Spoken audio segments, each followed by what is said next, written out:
ची सगळ्यात महत्वाची बातमी आता समोर येतेय। नसरापूर प्रकरणामध्ये 29 जूनला निकाल दिला जाणार आहे असं कळतंय। बालाजी आपले प्रतिनिधी आहेत, बालाजीकडे आपण जाऊया, त्यांच्याकडून अधिक जाणून घेण्याचा आपण प्रयत्न करूया। अशी एक माहिती आता समोर येते, या सगळ्या प्रकरणी निकाल 29 जूनला दिला जाऊ शकतो। बालाजी, नक्कीच लाडवी, दोन्ही कल्ला युक्तिवाद पूर्ण झालेला आहे आणि आता कोर्टाने जे आहे ते 29 जूनला याचा निकाल दिला जाण्याची शक्यता वर्तवलेली आहे। कोर्टाकडून आणखी सुद्धा त्याची अंतिम तारीख दिलेली नाही, मात्र कोर्टाने आता संकेत दिलेले आहेत की पुढच्या 29 जुलैला जे ती या सगळ्या निकाल लागेल आणि अंतिम जी शिक्षा आहे ती सुनावली जाईल कोर्टाने 29 जूनला। आणि त्याचबरोबर जे आहे ते कोर्टाने अनेक प्रश्न जे आहेत ते अंतिम युक्तिवादामध्ये विचारलेले होते। सरकारी पक्षाला सुद्धा त्यांची बाजू मांडण्याची वेळ दिलेली होती, आरोपीच्या वकिलाला बाजू मांडण्याची वेळ दिलेली होती आणि अशा प्रकारे अंतिम युक्तिवादामध्ये आरोपीवर दोषी ठरवण्यात आलेला आहे।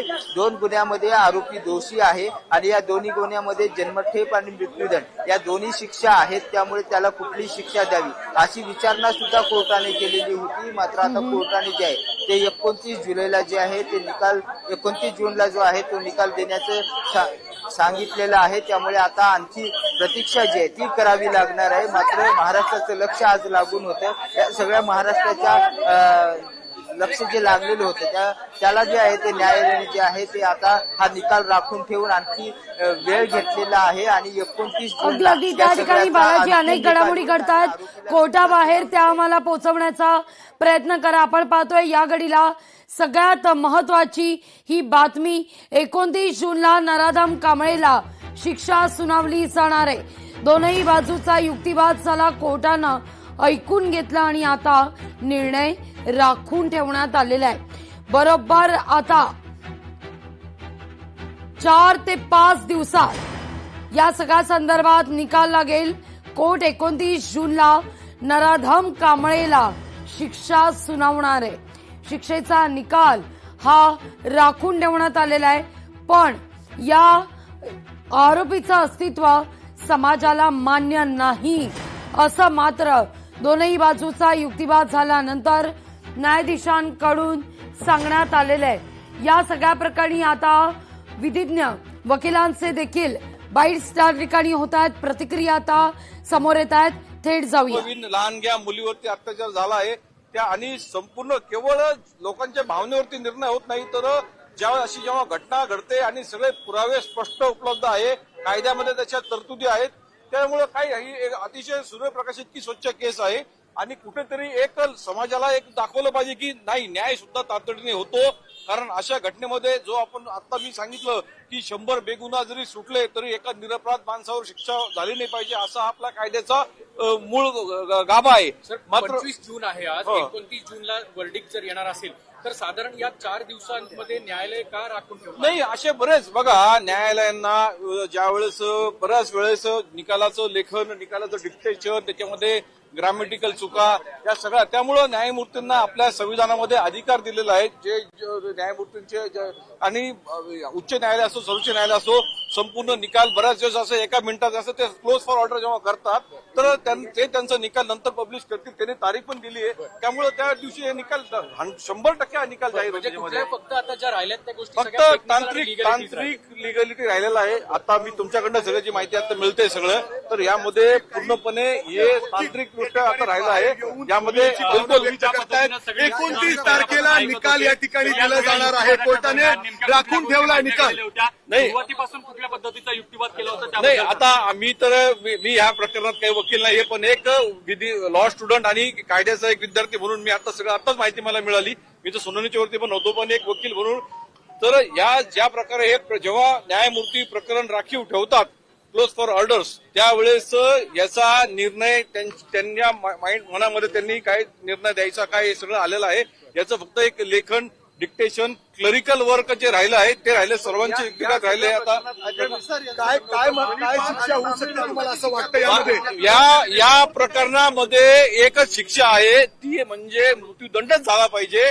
कारण ज्या पद्धतीने आणि हे जे प्रकरण आहे हे रेरेस्ट ऑफ रेरेस्ट केस, म्हणजे एखादी जी घटना होती त्यावेळेस तिला रेरेस्ट ऑफ रेस्ट म्हणजे त्याला अपवादच म्हणतात. आपल्या कायद्याचा जो मूळ ढाचा आहे, गाभा आहे की बेगुन्हा निरपराधावर शिक्षा नाही झाली पाहिजे, त्यामुळं शेवटपर्यंत त्याला संधी दिली जाते. आणि ह्या प्रकरणामध्ये देखील पुन्हा ते अपिलावरती वरचा सुप्रीम कोर्ट, राष्ट्रपती द्यायचा. मात्र या न्यायालयाने ताबडतोब फास्ट ट्रॅक कोर्टवरती ज्या प्रकारे हे खरंच अभिनंदन स्तुत्य आहे. आणि ज्या वेगाने यावरती कारवाई झाली, निश्चित अशा प्रकरण जे घडतात ज्यामध्ये अशा लहान किंवा कुठल्या अतिशय हिंसक प्रकारचे त्यामध्ये हे पाळलं पाहिजे. परंतु आता जर आपण बघितलं तर त्यांच्या जज साहेबांनी मनात ऑर्डर जर केली असेल तर उरलाय तो प्रश्न फक्त क्लरिकल निश्चित क्लरिकल तयार झालेलं हो आहे. 100 न्यायमूर्तींनी दोन्ही बाजूंचं म्हणणं ऐकून घेतलं. दोन्ही बाजूंचा ज्यावेळेस कोर्टाच्या कामकाजामध्ये ज्यावेळेस न्यायमूर्ती, आरोपी आणि सरकार पक्षाचं म्हणणं ऐकून घेतलं, दोघांचे म्हणणे ऐकून घेतले.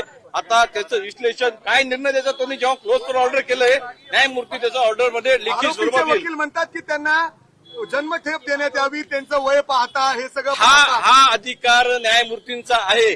आरोपींचे वकील उद्या म्हणतील त्यांना सोडून द्या, काय त्यांचं काय वकिलांचं बाजू मांडायचं. हा मुद्दा जो आहे त्याच्या वयाचा तो सन्मान्य न्यायाधीशांनी खोडून लावलेला आहे. फक्त आता मुद्दा राहिलेला आहे की क्लोजर आहे. बिलकुल बघा, या केसमध्ये ज्यावेळेस रेरेस्ट ऑफ रेरेस्ट केसमध्ये जेव्हा एखादी घटना येते त्यावेळेस निश्चितपणे त्यांना शिक्षा झाली पाहिजे. तर त्यामध्ये कुठल्याही प्रकारचं दुमत नसावं. आपण बघितलं तर आरोपीला जे आहे ते आता घेऊन चाललं जात आहे आणि आरोपी भीमराव कांबळे याला या गाडीमध्ये जे आहे ते सुरक्षा व्यवस्थेमध्ये नेण्यात येते आणि मोठ्या प्रमाणात जे आहे ते आता युक्तिवाद संपवलेला आहे. पुणे पोलिसांच्या सुरक्षेमध्ये जे आहे ते आरोपीला आता पोलिसांनी कारागृहामध्ये नेलेले आहे आणि युक्तिवादानंतर आता 31 जूनला जो आहे तो हा निकाल सगळा राखीव निकाल जो आहे तो ठेवण्यात आलेला आहे. त्यामुळे आता 31 जूनकडे जे आहे ते सर्वांचं लक्ष लागल्याचं आपल्याला पाहायला मिळतंय. खरं तर सुरक्षेच्या कारणास्तव आरोपीला सकाळीच कोर्टात आणण्यात आलेलं होतं आणि त्यानंतर आता युक्तिवाद पूर्ण झालेला आहे. सरकारी वकील अजय मिसर यांनी हा सगळा युक्तिवाद पूर्ण केलेला आहे आणि कोर्टाकडून काही तांत्रिक गोष्टी ज्या आहेत त्या आता तपासल्या जाणार आहेत. त्यामुळे 4 दिवस जो आहे तो हा सगळा राखीव निकाल ठेवलेला आहे. आता युक्तिवाद पूर्ण झालेला आहे आणि अनेक सगळे जे वकील आहेत, पोलीस आहेत, ते सगळे हे युक्तिवाद ऐकून जे आहे ते बाहेर आलेले आहेत आणि मोठ्या प्रमाणामध्ये जे आहे ते आता जी गर्दी होती ती गर्दी आता पांगत आहे. कारण मोठ्या अपेक्षेने हे सगळे लोक जे आहेत ते आलेले होते आणि या सगळ्या घटना ज्या आहेत त्या तपासलेल्या होत्या. मात्र अशा पद्धतीने जे आहे ते हा निकाल जो आहे तो आता कोर्टानेच राखून ठेवलेला आहे. त्यामुळे या सगळ्या निकालाकडे ज्याचं लक्ष लागलेलं होतं ते लक्ष जे आहे ते कोर्टाने तांत्रिक अडचणी, तांत्रिक बाबी तपासण्यासाठी हा निकाल सगळा राखून ठेवला असल्याचं म्हटलं जातंय. आणि या सगळ्यामध्ये जे आहे ते आता पुढे काय निकाल येतो ते पाहणं महत्वाचं आहे. मात्र आज जी आहे ती आजची सुनावणी पूर्ण झालेली आहे आणि या सुनावणीमध्ये मृत्यूदंडाची जी शिक्षा आहे ती सरकारी वकिलांनी मागणी केलेली होती आणि आता या सगळ्याचा युक्तिवाद जो आहे तो न्यायालयाने पूर्ण करून घेतल्याचं आपल्याला पाहायला मिळतंय.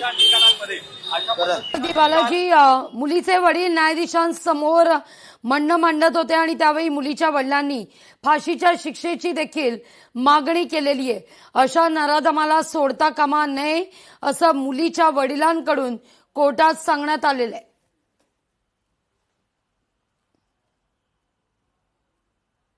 दिवसापासून पीडितेच्या वडिलांची ही मागणी होती आणि त्यासाठी त्यांनी स्वतः जे आहे ते सुद्धा आंदोलन केलेलं होतं. नवले ब्रिजवरती मोठं आंदोलन या सगळ्या संतप्त प्रतिक्रियेसाठी झालेलं होतं. त्यानंतर आजच्या युक्तिवादात पहिल्या दिवसापासून कुटुंबियाची मागणी आहे की या सगळ्यांना फाशीची शिक्षा व्हावी. मात्र आतापर्यंत जो काही प्रकार घडलेला आहे, जे काही युक्तिवाद झालेला आहे, त्या युक्तिवादातून आता निकाल जो आहे तो राखीव ठेवण्यात आलेला आहे. मुलीची आई सुद्धा होती आणि कोर्टामध्ये मुलीच्या आईला जे आहे ते रडू कोसळलेलं होतं आणि आता सरकारी वकील अजय मिसर जे आहेत ते सुद्धा आता बाहेर येत असल्याची माहिती आहे. आपण त्यांच्याशी बोलण्याचा प्रयत्न करणार आहोत. मात्र आज जो युक्तिवाद झाला त्या युक्तिवादामध्ये अजय मिसर यांची भूमिका जी होती ती अतिशय महत्वाची होती आणि अतिशय चांगला मोठा युक्तिवाद जो आहे तो त्यांनी केलेला होता. मात्र कोर्टाने जो आहे तो हा निकाल आता राखून ठेवलेला आहे आणि 29 जूनला जे या सगळ्या निकालावरती कोर्ट आपलं निकाल देणार आहे. त्यामुळे या सगळ्यावरती जे आहे ते आता अजय मिसर काय बोलतात हे पाहणं महत्त्वाचं आहे. अजय मिसर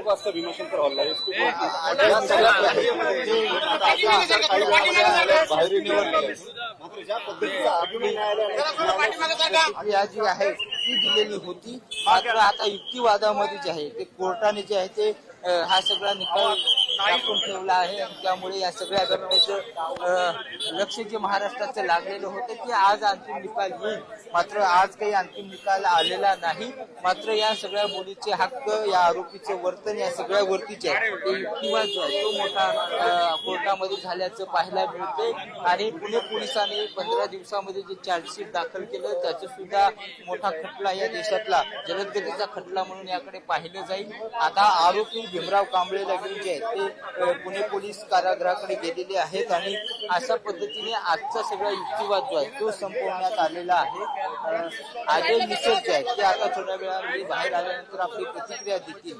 मात्र या सगळ्याकडे आता 29 जून पर्यंत वाट पाहावं लागणार आहे आणि या पीडितेला न्याय कुठल्या शिक्षेच्या माध्यमातून या आरोपीला कुठली शिक्षा दिली जाते आणि त्यातून कसा न्याय दिला जातो हे पाहणं महत्वाचं आहे.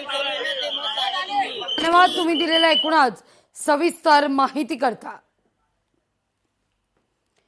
नसरापूर मधील चिमुकलीवरील अत्याचार आणि हत्या प्रकरण, या प्रकरणी कोर्टानं आज दोन्ही बाजू ऐकून घेतली आणि येत्या सोमवारी भीमराव कांबळेला आता शिक्षा सुनावली जाणार आहे. कोर्टानं आज दोन्हीकडची बाजू ऐकून घेत आरोपीवरचे आरोप सिद्ध केले. 55 दिवसात या सगळ्या प्रकरणाचा निकाल लागतोय. आता येत्या सोमवारी म्हणजे 29 जूनला नसरापूरमधील चिमुकलीवरील अत्याचार आणि हत्या प्रकरणी आरोपी भीमराव कांबळेला शिक्षा सुनावली जाणार आहे. या प्रकरणामध्ये एकच शिक्षा आहे, ती म्हणजे मृत्यूदंडच झाला पाहिजे.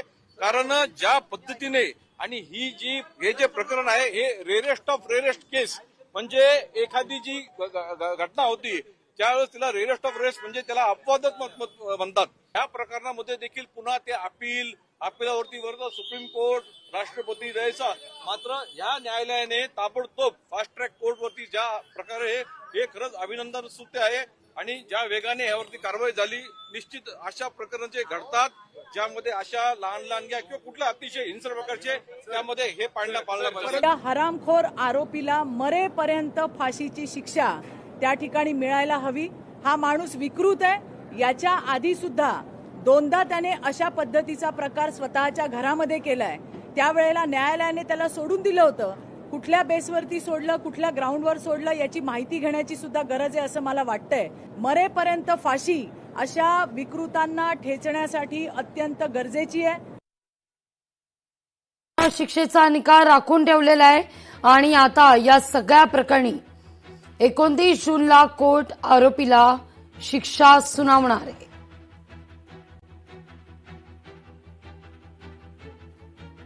चिमुकलीच्या मृत्यूनंतरही तिच्यावर अत्याचार करण्यात आले. कोर्टात कसा युक्तिवाद घडला ते आपण पाहतोय. वकिलांचं म्हणणं आहे आरोपीनं केवळ वासनेतून हे कृत्य केलं. सरकारी वकील म्हणतात आरोपीला मृत्यूदंडाची शिक्षा द्या. सरकारी वकिलांची मागणी आहे. आरोपीनं केवळ वासनेतून हे कृत्य केलं. मृत्यूदंड न दिल्यास आरोपी जेलमध्ये काहीही करू शकतो. 3 गुन्ह्यात आरोपी भीमराव कांबळे दोषी आहे. 4 पैकी 2 गुन्ह्यात फाशीच्या शिक्षेची तरतूद आहे. 3ऱ्या गुन्ह्यात 14 वर्षाच्या जन्मठेपेची तरतूद आहे. लोकशाही मराठी ऐका, पहा, जागरूक रहा.